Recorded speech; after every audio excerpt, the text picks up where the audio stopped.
Hello everyone, today we will start from question number 4 of exercise 2.4. Question number 4 में हमारे पास क्या है, factorise means इसमें हमारे पास क्वाड्रेटिक पॉलिनोमियल्स गिवन होंगी, उसके हमने फैक्टर्स बनाने हैं। अब क्वाड्रेटिक पॉलिनोमियल है मतलब इसकी डिग्री कितनी है 2, इसलिए इसके जो फैक्टर्स बनेंगे वो भी कितने बनेंगे 2। अब फैक्टर्स करने के क्या मेथड्स होते हैं, इसके कुछ रूल्स होते हैं, वो हमें ध्यान रखने पड़ेंगे। वैसे तो इस टाइप के क्वेश्चंस आप ऑलरेडी 8th क्लास में कर भी चुके हो, बट फिर भी मैं आपको एक बार बता देती हूँ कि जो फैक्टराइजेशन होता है ना, उसमें हमारे पास टोटल 4 टाइप की क्वाड्रेटिक पॉलिनोमियल्स आती हैं। वो किस टाइप की होती हैं? एक ऐसी जिसमें सभी वैल्यूज प्लस की हों, या फिर बी वाली जो एक्स का मतलब जो एक्स वाली वैल्यू होगी वो नेगेटिव होगी, कांस्टेंट वैल्यू प्लस, या फिर एक्स वाली वैल्यू प्लस की और कांस्टेंट वैल्यू नेगेटिव, या फिर दोनों वैल्यूज नेगेटिव वाली। इस टाइप के टोटल 4 ही केसेस होते हैं हमारे पास। इस 4 केसेस को हम कैसे फैक्टराइज करते हैं वो मैं आपको रूल बताती हूँ, जिससे आप प्लस माइनस में कंफ्यूज नहीं होगे कि कौन सी वैल्यू में प्लस की या कौन सी माइनस की लेनी होती है। देखो टाइप कोई भी हो, सबसे पहला स्टेप तो हमारा क्या होता है कि जो ये फर्स्ट वैल्यू होती है मतलब एक्स स्क्वायर का कोफिशिएंट और कांस्टेंट टर्म, हम उन दोनों की मल्टीप्लाई करते होते हैं। ठीक है, मतलब ए और सी की मल्टीप्लाई ए सी। कुछ भी यहाँ पे वैल्यू हो सकती है, 2 4 तो 2 4 जा 8, 3 6 तो 3 6 जा 18। ठीक है, इस टाइप की कोई भी वैल्यू हमारे पास हो सकती है। सबसे पहला काम होगा जो एक्स के का कोफिशिएंट और जो कांस्टेंट टर्म है उनके मल्टीप्लाई करें। ठीक है, और अब बीच वाली टर्म क्या है, बी। अब फैक्टराइज का मतलब होता है कि ऐसे दो फैक्टर्स हमें निकालने हैं जिनको मल्टीप्लाई करें तो हम ये आए ए सी के इक्वल आए, और अगर उनको हम ऐड या सब्ट्रैक्ट करते हैं तो वो किसके इक्वल आए, बी के। ठीक है, मल्टीप्लाई करें तो ए सी के इक्वल आए, ऐड या सब्ट्रैक्ट करें तो बी के इक्वल आए। तो फॉर एग्जाम्पल मैं क्वेश्चन लेके चलती हूँ पहले। जैसे x square plus 4x plus 3 है, तो मैंने अभी आपको बोला कि मल्टीप्लाई करें तो क्या आना चाहिए, जैसे इसके आगे कुछ नहीं है मतलब 1, 3 की मल्टीप्लाई 1 से, तो मल्टीप्लाई करके आना चाहिए 3, ऐड सब्ट्रैक्ट करके कितना आना चाहिए 4। ठीक है, अब इसके हम फैक्टर्स क्या बनाए, देखो मान लो मैंने बना लिए 3 और 1, दो फैक्टर्स ले लिए कि मल्टीप्लाई करें तो कितना आना चाहिए, 3 मल्टीप्लाई 1 कितना हो गया 3, यही वैल्यू आनी चाहिए हमारे पास। और इनको ऐड करें अगर 3 प्लस 1 तो कितना आएगा 4, हो गए ना फैक्टर्स कामयाब। तो बस हम उसमें क्या करते हैं, उसके बाद जो ये वैल्यू होती है ना एक्स वाली, इसको ब्रेक करते हैं हम। इसलिए इस टाइप के फैक्टराइजेशन के मेथड को हम बोलते हैं by splitting the middle term. Middle term को हमें ब्रेक करना होता है। ठीक है, ऐसे दो पार्ट्स में जिससे मल्टीप्लाई करने पर इसके इक्वल आ जाए और ऐड सब्ट्रैक्ट करने पर इस वैल्यू के इक्वल आ जाए। जैसे हमने 3 और 4 निकाल लिया है, तो हमारे फैक्टर क्या बने थे 3 और 1, तो हम यहाँ लिख देते हैं 3x प्लस 1x। देखो 3 प्लस 1 4x, 3 मल्टीप्लाई 1 3 हो जाएगा, प्लस 3 एज इट इज। ठीक है, इसके बाद का मेथड जब हम क्वेश्चंस करेंगे उससे आपको क्लियर हो जाएगा। मेन है कि पहले हमें फैक्टर्स इस टाइप से लेने होते हैं कि कैसे ले हम। अब ये तो हो गया सभी वैल्यू प्लस की हैं, बट अब जैसे यहाँ पे ये वैल्यू नेगेटिव है तो मल्टीप्लाई करके तो ए सी चाहिए, और इनको प्लस माइनस करके कितना चाहिए, माइनस का बी। ऐसे इसमें माइनस का ए सी मल्टीप्लाई करने पर चाहिए और माइनस का बी ऐड सब्ट्रैक्ट करने पर, और इसमें माइनस का ए सी मल्टीप्लाई करने पर ऐड सब्ट्रैक्ट करने पर क्या चाहिए, प्लस का बी। तो इस टाइप के क्वेश्चन में जैसे हमारे पास ये है ना 3 और 1 लिए, इसमें क्या होता है किसी एक में कोई वैल्यू या तो 3 वाला प्लस या माइनस का लेना पड़ेगा या ये माइनस का लेना पड़ेगा। तो इस टाइप की कंफ्यूजन को दूर करने के लिए ना सिंपल से एक ट्रिक मैं आपको बताती हूँ। देखो जैसे अगर पहले हम देखेंगे सी कैसा है, सी पॉजिटिव है, या इस स्टेप का तो वैसे ही ध्यान रख सकते हो कि तीनों के तीनों प्लस के हैं, सॉरी हाथ सभी साइन प्लस के हैं, तो इसका मतलब दोनों पॉजिटिव, बोथ पॉजिटिव। दोनों जो फैक्टर्स हम लेंगे, जो भी दोनों वैल्यूज लेंगे वो दोनों कैसी होंगी, पॉजिटिव। अब इस टाइप के केस में अब हमने ये देखना सबसे पहले सी कैसा है। सी अगर पॉजिटिव है, ठीक है, सी अगर पॉजिटिव है तो बोथ वैल्यूज नेगेटिव होंगी हमारी, बोथ वैल्यूज नेगेटिव होंगी हमारी। ठीक है, सी अगर पॉजिटिव है तो दोनों के दोनों, जैसे यहाँ पे मैंने 3 और 1 लिए थे ना, तो दोनों के दोनों नेगेटिव, मतलब माइनस का 3 और माइनस का 1 लेना पड़ेगा हमें। अगर ऐसी इक्वेशन होती मेरे पास एक्स स्क्वायर माइनस का 4x प्लस का 3, तो माइनस का 3 और माइनस का 1 मुझे लेना पड़ता। ठीक है, और सी अगर पॉजिटिव है तो ये केस होगा। देखो आप ध्यान दे सकते हो इसमें अगर, क्योंकि अब मुझे ना मल्टीप्लाई करके तो 3 चाहिए और ऐड सब्ट्रैक्ट करके कितना चाहिए, -4 चाहिए ना, तो -3 प्लस -1 जब मैं करूंगी तो माइनस माइनस क्या हो जाता है, प्लस का, तो इसलिए -4 आ जाएगा। और मल्टीप्लाई में माइनस माइनस तो प्लस हो जाता है, तो -3 की मल्टीप्लाई -1 के साथ +3 आ जाएगी। ठीक है, तो बस आपने सिंपल इतना सा ध्यान रखना है, जब सी वाली वैल्यू प्लस की होगी तो उस केस में ये दोनों आ जाएंगे नेगेटिव, जब ये बीच वाला नेगेटिव हो। ठीक है, 2 केसेस हो गए सी पॉजिटिव के। अगर सी पॉजिटिव है, बीच वाला भी प्लस है तो दोनों पॉजिटिव, सी पॉजिटिव है, बीच वाला नेगेटिव है तो दोनों नेगेटिव। क्या केसेस हुए, सी पॉजिटिव और बी भी पॉजिटिव तो दोनों के दोनों पॉजिटिव, सी पॉजिटिव और बी नेगेटिव तो दोनों वैल्यूज कैसी लेनी है हमें, नेगेटिव। उसके बाद अब आता है कि सी जब नेगेटिव होगा, इसमें भी सी नेगेटिव है, इसमें भी सी नेगेटिव है। ठीक है, इस टाइप के केस में क्या करेंगे, मैं आपको देखो बताती हूँ दोबारा। सपोज ये हमारे पास ax² प्लस का bx माइनस का c, या फिर ax² माइनस का bx माइनस का c। अब वो दोनों केसेस है जिसके अंदर c कैसा है, नेगेटिव। जब c नेगेटिव होगा तो एक वैल्यू प्लस की आएगी और दूसरी वैल्यू आएगी नेगेटिव। इसमें भी 1 पॉजिटिव और 1 नेगेटिव, दोनों में से एक वैल्यू प्लस की होगी और दोनों में से एक वैल्यू कैसी होगी, माइनस की होगी। ठीक है, अब ध्यान देने वाली बात यह है कि कौन सी प्लस की होगी, मतलब बड़ी या छोटी, कौन सी प्लस की होगी और कौन सी माइनस की होगी, वो डिपेंड करता है बी की वैल्यू पर। बी अगर प्लस का है तो उस केस में जो बड़े वाली वैल्यू है वो पॉजिटिव होगी। बस ये साइन हम देंगे बड़े वाली वैल्यू को। सी अगर नेगेटिव है तो एक वैल्यू प्लस एक वैल्यू माइनस, एक वैल्यू प्लस एक वैल्यू माइनस। अब जो बी का साइन होगा वो हम बड़ी वैल्यू को देंगे। अब बी का साइन प्लस है तो बड़ी वैल्यू को हम पॉजिटिव कर देंगे, ये बिग वैल्यू और ये स्मॉल वैल्यू। अब ऐसे ही अब बी का साइन माइनस है तो बड़े वाली वैल्यू को हम क्या देंगे, माइनस।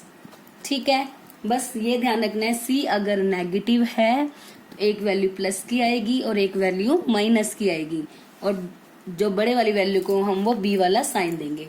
अब ये क्वेश्चन हम इसके सॉल्व करेंगे, आपको और भी अच्छे से क्लियर हो जाएगा। जैसे देखो हमारे पास फर्स्ट क्वेश्चन है 12x² माइनस का 7x प्लस का c। अब सबसे पहले जो c है मतलब कांस्टेंट टर्म है वो कैसी है, प्लस का 1 है। अभी मैंने आपको बोला था जो प्लस का 1 मतलब c अगर प्लस है तो दोनों साइन सेम होंगे, ये माइनस तो दोनों साइन माइनस, ये प्लस होता तो दोनों साइन कैसे होते, प्लस की। अब इसका मतलब दोनों के दोनों वैल्यूज कैसी होंगी, नेगेटिव वैल्यूज होंगी। अब फैक्टर्स किसके बनाने हैं, देखो सबसे पहले 12 और 1 की मल्टीप्लाई करेंगे, कितना आएगा 12, और ये क्या है माइनस का 7।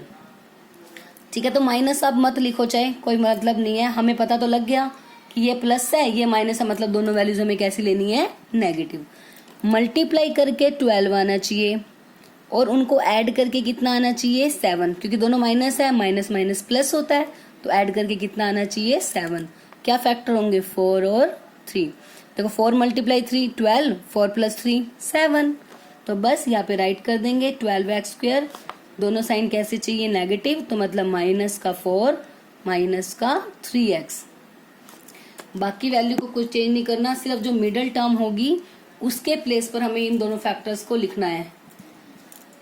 अब चाहो तो देखो चेक भी कर सकते हो, माइनस का 4 minus 3, minus minus plus but still sign negative, तो माइनस का 7 आएगा।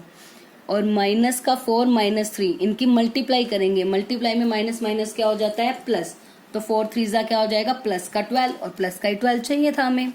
हो गया यहाँ तक। अब उसके बाद क्या करते हैं, ये 2 2 का पेयर बनाते हैं हम। इनमें से देखेंगे क्या चीज कॉमन आ रही है, x² है, इसमें x, दोनों में x है, एक x ले लेते हैं बाहर। दोनों कौन सी टेबल पे जा रहे हैं, 4 की टेबल पे, तो 4 भी बाहर ले लिया। अब लगा दी ब्रैकेट, 4 की टेबल में 12 कितने पे जाता है, 3 पे, 4 3 12। या x की पावर 2 थी, मैंने तो एक ही x बार लिया है, तो कितने x बच गए, अभी एक x बच गया ना, तो एक x लगा दिया, माइनस 4 भी बाहर आ गया, x पूरा का पूरा बाहर आ गया, तो इसके प्लेस पे बच गया क्या, 1 एज इट इज। अब उसके बाद हमने कॉमन ले लिया, चलो माइनस ले लिया। अगर आपको कंफ्यूजन होता है तो आप माइनस मत लिया करो, आप प्लस लो हमेशा।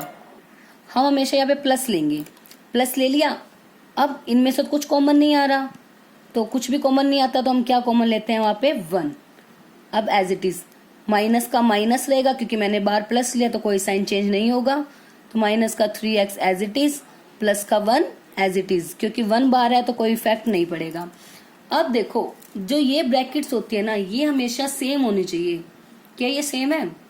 वैल्यूज तो सेम है, 3x और 1, उसमें भी 3x और 1, बट क्या डिफरेंस है? साइन चेंज है।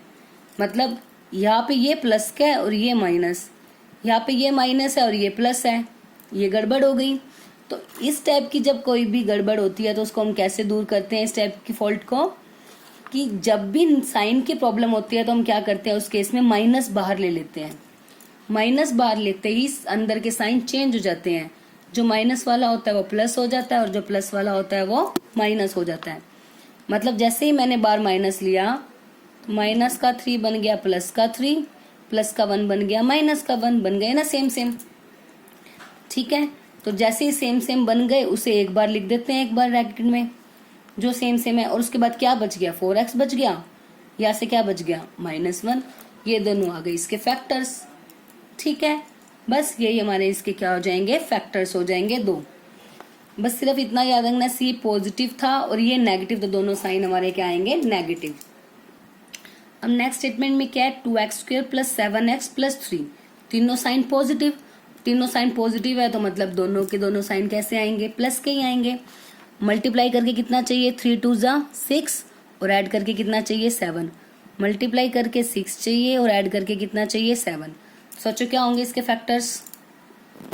6 और 1 अगर हम लेते हैं तो 6 × 1 6, 6 + 1 7, तो बस बन गए factors. 2x² + 6x + 1x + 3 as it is. अब इन दोनों का पेयर, इन दोनों का पेयर, इनमें से क्या कॉमन आ रहा है? एक तो 2, दोनों 2 की टेबल में जा रहे हैं, और एक x कॉमन आएगा। फर्स्ट वाले में से हमेशा x कॉमन आएगा क्योंकि यहाँ पे स्केयरिंग होगी या सिंगल वैल्यू होगी। अब 2 बाहर आ गया, x² में से एक x बाहर आ गया, कितने x बच गए? एक ही बच गया, प्लस 2 की टेबल में 6 कितने पे आता है? 3 पे, x तो बाहर आ गया तो खत्म। अब इनमें से कुछ कॉमन नहीं है तो क्या कॉमन लेंगे हम? 1, बाकी अंदर वाली वैल्यू एज इट इज। अब आ गई ना दोनों ब्रैकेट सेम। देखो अगर ये दोनों ब्रैकेट सेम आ रही हैं तो इसका मतलब जो आपने फैक्टर्स बनाए हैं वो करेक्ट है। अगर ये वैल्यू सेम नहीं है तो इसका मतलब आपके फैक्टर्स रॉन्ग है, वो आपने गलत बनाए हैं।